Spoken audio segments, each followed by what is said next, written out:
talk about. I want to talk about three of the most important or profound books either on ancient Egypt or relating to ancient Egypt that I happen to have. Now, I have the Egyptian Book of the Dead, translated by Raymond O. Faulkner. I would recommend the E.A. Wallis Budge translation over this one. I got this back in like 2013.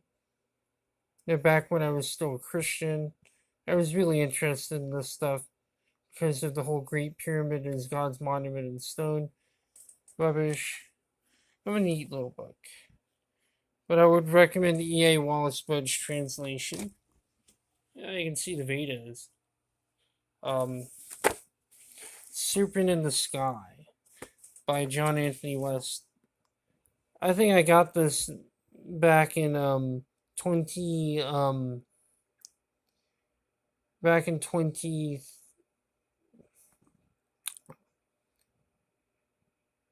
back in like 2020 14, 2013, 2014. I actually probably got it around 2014, I would say, because I was just sold on John Anthony West stuff, and I was still a Christian back then, so I was coming out of the starting to question the Christian faith back then, and this was one of the people that made me question the faith. It made me realize that how nonsensical it was. Him and Christopher Hitchens, like some of those people and whatnot. Yeah. Yeah, we'll talk about that at some point. Vedas and the Monuments of Egypt, Napoleonic edition by Charles Coulston, Gillespie, and Michael Dewachter. It's a neat book. This is consists of a bunch of like sketches by artists during the Napoleonic era. I got this at a used bookshop for $7. This is a massive book. Got it for like $7. That's cool. I'm gonna see if I can open it up, show some of the stuff. So let's see what we got here. Because I'm trying to do this with my phone and I can't.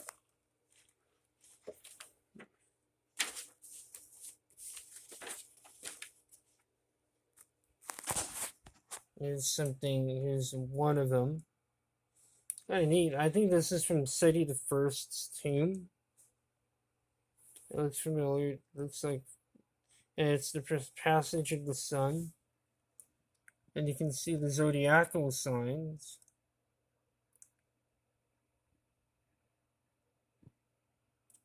It's kind of interesting how they represent it as a woman swallowing the sun, and then the sun is birthed.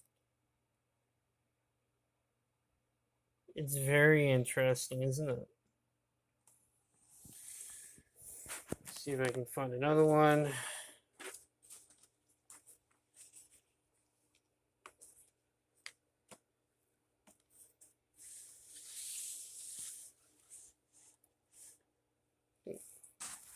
Even if it's not from City of the First team. Yeah, the pillars. Ah, yes, the pillars. Look at those pillars. So amazing, aren't they? Like, ancient architecture is an amazing thing when you start looking into it. I have some other books on the subject of the art and architecture of ancient Egypt. I'll probably post another one. But you can look at this architecture, and you have to tell me. And I gotta be honest, I like ancient architecture more than I do modern architecture. Like, screw the postmodernist garbage. Postmodernism is fucking garbage.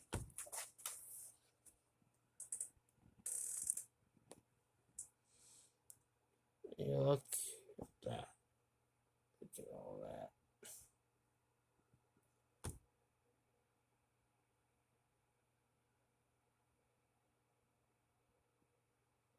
Oh, it's garbage. What do you?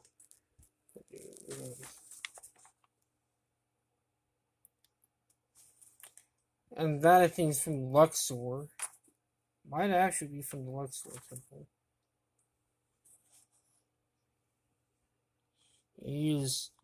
They were obsessed with proportion, by the way.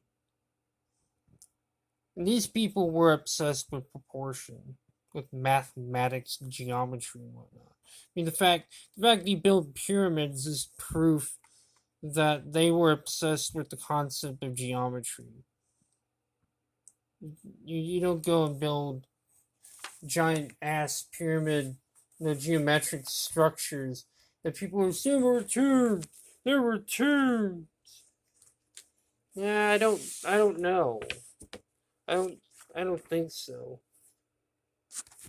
Some more Osiris. I see Osiris there. Some more pictures. Probably Thebes. I don't know what temple this is.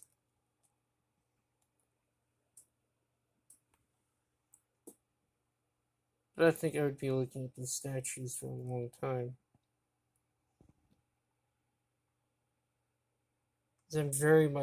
I was always fascinated with Catholicism, with Roman Catholicism, because of the rituals.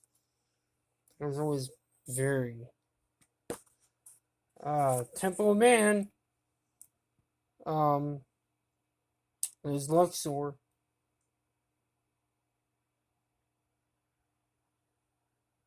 And when I said that these people were fascinated with geometry, I wasn't lying. I'll show you.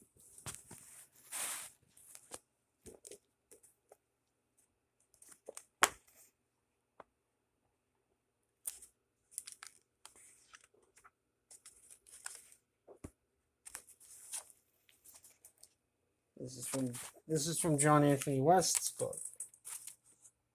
And you can see that they built, depending upon the temple, they built certain things into them. Like, you can see mathematics, like, geometry is everything.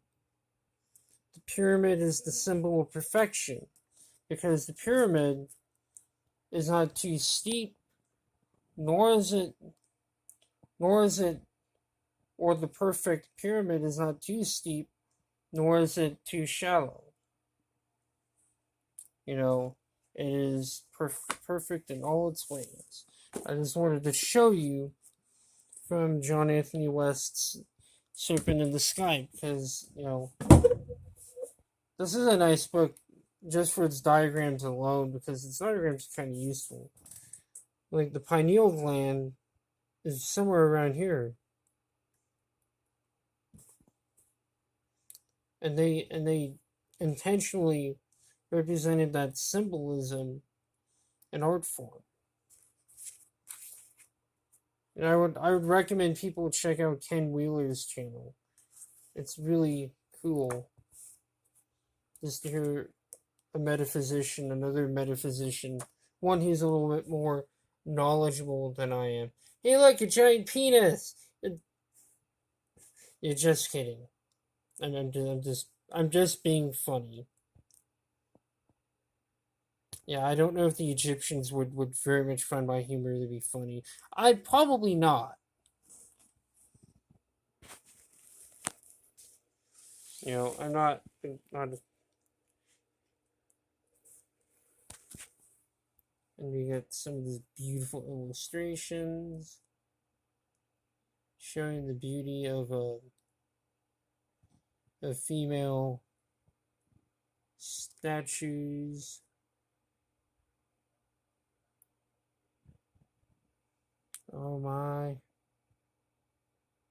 breasts, stomach, the arms, the legs, everything. I always love how they're shown. Yeah, that would shock you the first time. If you were a Christian, this kind of artwork would shock the hell out of you, because you don't normally do that. I'm not a Christian anymore, but you know, I saw a picture of the goddess Ishtar back in 2005. That shocked the hell out of me. One, it was naked,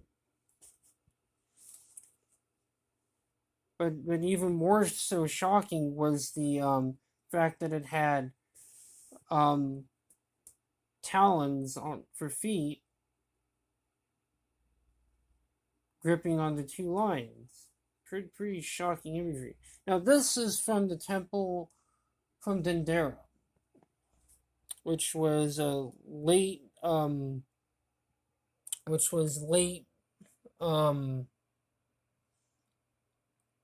which was basically Ptolemaic period.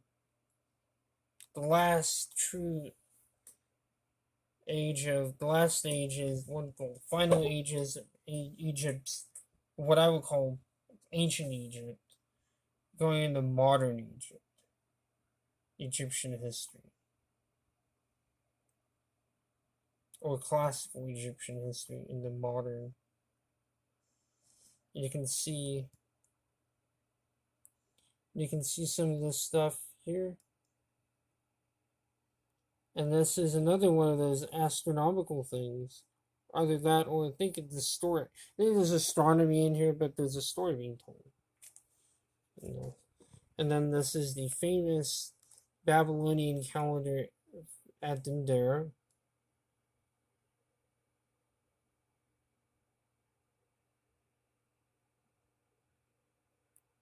And I thought it would be very important to show this one off. If I can find the other book, I'll actually do another video of it. Do a video of, not another video, but a video of that today. I just wanted to show off some of the books that I have. Like, this book is a cool book. This is a useful resource. I hope you enjoyed this video, and I'll be off doing more crap that I need to get done. Peace out, everyone.